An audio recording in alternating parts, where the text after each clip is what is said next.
So you guys are certainly on a much improved run here of late. Guys playing well, getting points. Just talk about how you feel going into the playoffs. I think the guys should be feeling pretty good about themselves right now. We've managed, except for that Miami weekend there.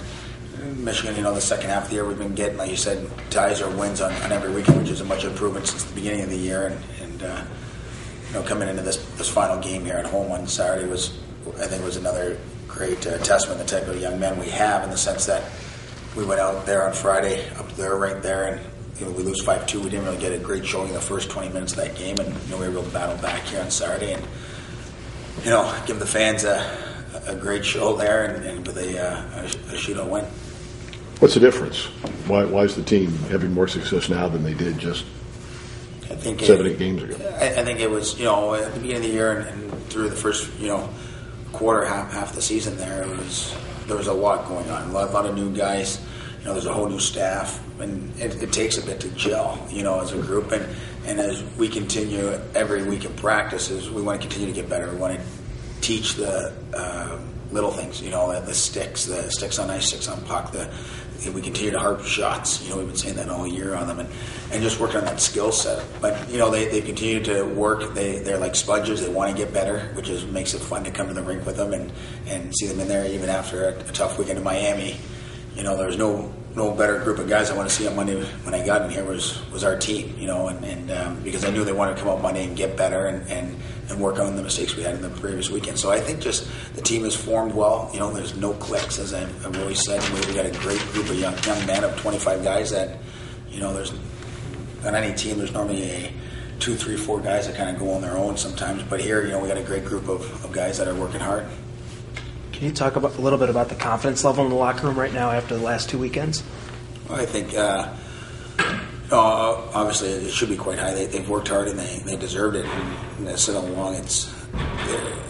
We're a team that can play with any team out there. And it's just a matter of us showing up and competing for 60 minutes. And when we do that, you can see out there when we compete hard and we chip pucks, we make deep turn, we get shots on net, we stay playing 5-on-5 hockey. That hey, we're pretty good, and that's what's great with this group. And like I said, they continue to want to get better. They continue to work and they accept challenges. And they showed up Saturday and had a great game.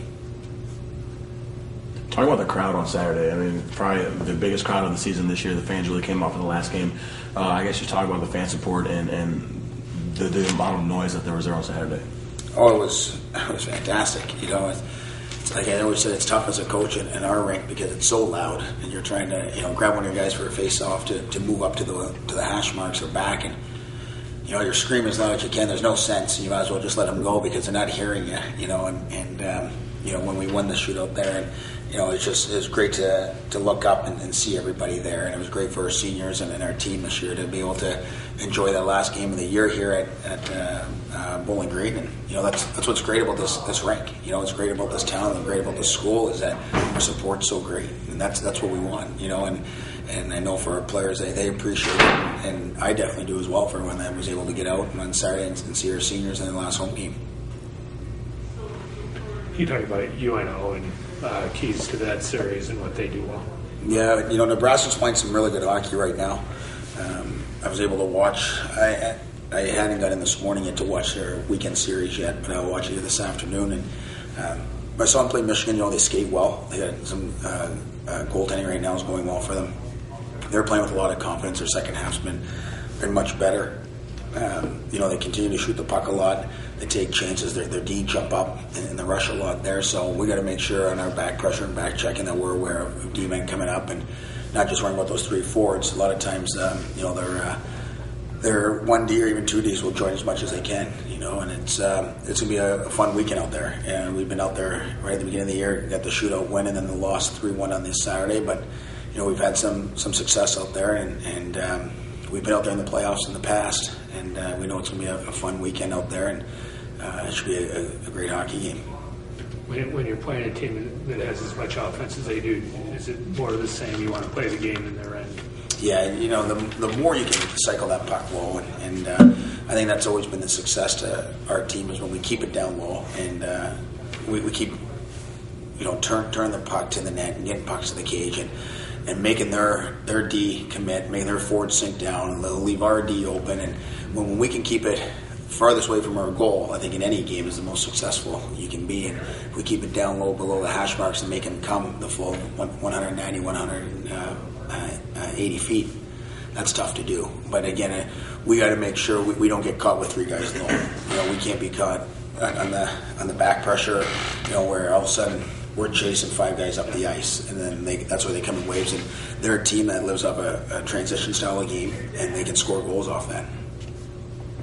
You always talk about Bowling Green being able to match up with anyone in the CCHA, which is absolutely true. But talk about specifically how Bowling Green matches up with Nebraska Omaha, because in that first series, the Falcons and the Mavericks looked pretty even on the ice.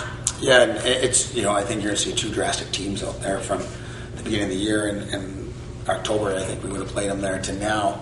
There's a lot of games from that point on, at about 30. That I've seen a lot of teams improve, and I know we went out there and we got outshot, I think probably like 30-15 the first night and 40-25 or something the second. But no, they're going to be a better team. We're going to be a much better team out there, and we got to be physical, keep everything simple, keep a great bench. As I tell the guys, we got to stick right together. And in the game of hockey, there's going to be goals one way or another. If we work hard enough for 60 minutes and we don't get scored on, awesome. If for some reason we do, hey, that next shift's the most important shift out there, and it's not to compound mistake after mistake or become, calling your teammate out because of it. It's, hey, here we go. And whatever 5 guys we send out, your job is to swing shift and get that coming back in our way. So it's, the way we match up to them is, physical, simple hockey, rolling 4 lines as much as we can, 60, and getting everybody out there and getting a lot of shots on net. If we can do that and not get into a